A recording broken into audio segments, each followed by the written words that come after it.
What's up everybody, welcome back to another video. Today we're going to take a detailed look at the Nike Book 1 in the Forrest Gump colorway, and I'm also going to give you my thoughts on their performance. I was fortunate enough to get these a few days before the official release, courtesy of Kicks, so big shout out to them. They actually released today. This is when I will be posting the video, 24th of January.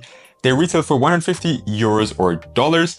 The box is a standard Nike Book 1 box that you can see here in the background. Really cool in my opinion, fits the theme of the shoe perfectly. And if you're new to this channel and you don't know, the Book 1 is one of my favorite shoes, if not my favorite shoe of 2024. So without further ado, we'll get straight into it and start with the traction performance of the Book 1. This particular colorway features a fully solid rubber outsole with a herringbone type pattern. It's got very good performance on all types of courts I've tried them on.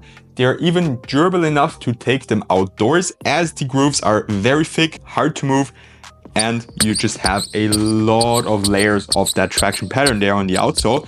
I would only take the solid rubber pairs outdoors, and if you're wondering if there's any differences between the translucent and the solid rubber pairs, in my opinion, the solid rubber has more reliable traction performance, if that makes sense. They don't pick up as much dust and they also perform slightly better on dusty courts. The pairs with the translucent outsole just struggle a little bit more on dusty setups or dusty surfaces, and the dust also accumulates a little bit more on the outsole. Maybe that's also got something to do with how sticky they are right off the box. If you put them on the court or just on the wooden floor in your apartment, you'll hear a very sticky sound, kind of like you stepped in something like juice or beer. And I'm thinking maybe that's just the reason for them picking up more dust than the solid rubber pairs, which don't have that sensation or that feeling. Bite itself is extremely hard on all the pairs, no matter if it's a solid rubber or a translucent rubber pair, and it's still a very reliable setup. I hardly ever slip out of them, just maybe once a month, and I do wear them a lot. So a very good and reliable traction setup with an aggressive bite on all surface types.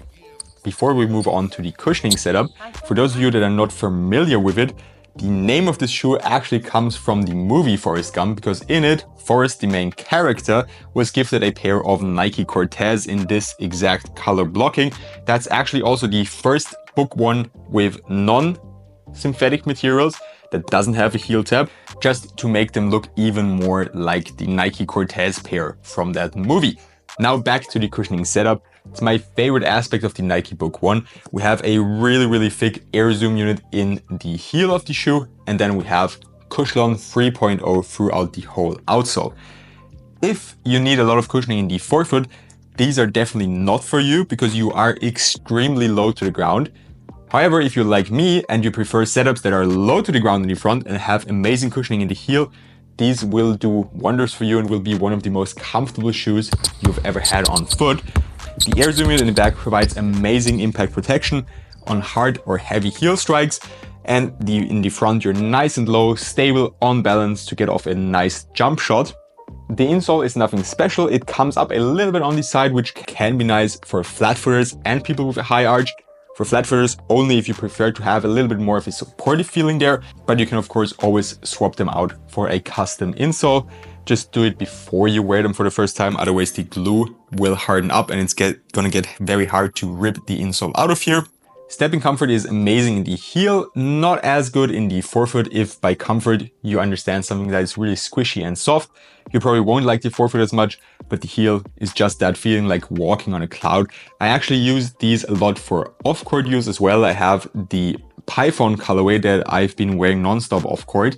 The reason why I like the heel area so much is because I sometimes struggle with Achilles pain, and then it just helps if I have a really cushioned and comfortable setup in the heel area. Let's move on to the support features, and that was actually a big concern for a lot of people when the Nike Book 1 first came out, as it looks like you're really high off the ground, and because the midsole is just so thick, it seems like the shoe is unstable.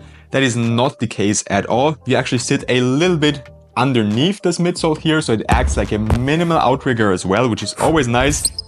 The Books PE, so player exclusive pairs, actually have a little outrigger here on the side. Maybe that's something Nike will implement on future colorways. We'll have to wait and see. Would be a dope detail for sure, as that helps with lateral stability tremendously.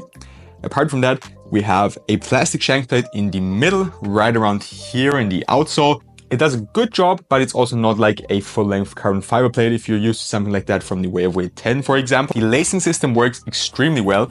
I've had no issues with the laces coming undone or with my foot having like the feeling of moving all around the shoe. So it's a very, very supportive feeling, and the upper also does a good job of containing your foot.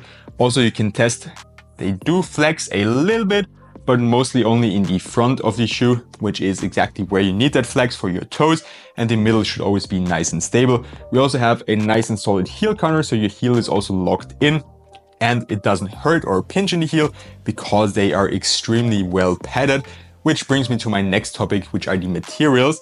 On this particular colorway, the Forrest Gump colorway, we have a mix of synthetic and leather materials, although I'm not sure if they're using real leather. I've read online that sometimes, even though Nike says it's real leather, it's synthetic leather, so I'm not sure. Maybe you guys can help me out there. Now, on other colorways of the Book 1, like the Sunrise or the Sunset, we have synthetic materials, so mesh upper. I prefer those uppers. Actually, they are lighter, they feel a little bit more breathable, and they just feel a little bit softer on foot after they're broken in, and they don't take as long to break in, but that's just a personal preference. What I also really like is that the tongue is extra padded here. On this colorway, it also feels a little bit like what I suppose the Haven colorway feels like. It's got kind of a plastic reinforcement here in the tongue, which felt a little bit weird at first, but when I was playing with them, I didn't really notice it. I just had some followers text me and say if I've had any issues with the tongue of the Book 1, because on their Haven colorway, the tongue was pinching into their feet, but luckily that's not the case. I also like the little detail they put in on the inside of the tongue. The materials, as I already mentioned, are extremely well padded in the heel, which is again very nice if you're someone who has Achilles pain or who struggles with that.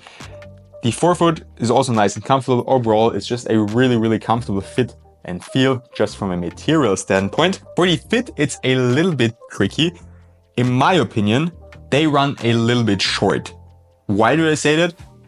Because I always go a full size up with my basketball shoes because my feet are so wide. So lengthwise, a size 13 would fit me best. But because my feet are so wide, I always go with a size 14.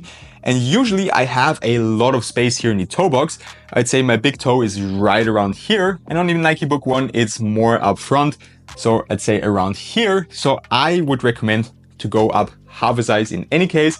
And if you have really wide feet, go up a full size, as they run a little bit short anyways. So they'll fit very nicely in that case. If you're like me, if you have wide feet, and otherwise your shoes are going to be too long and too spacious. With that being said, that's all I have for you today. I hope you enjoyed my review of the Book 1 Forrest Gump. If you want to see more of my content, I'd really appreciate it if you could leave a like, subscribe to my channel, and comment your thoughts on the Book 1 Forrest Gump. Have a good one and see you next time for more performance reviews.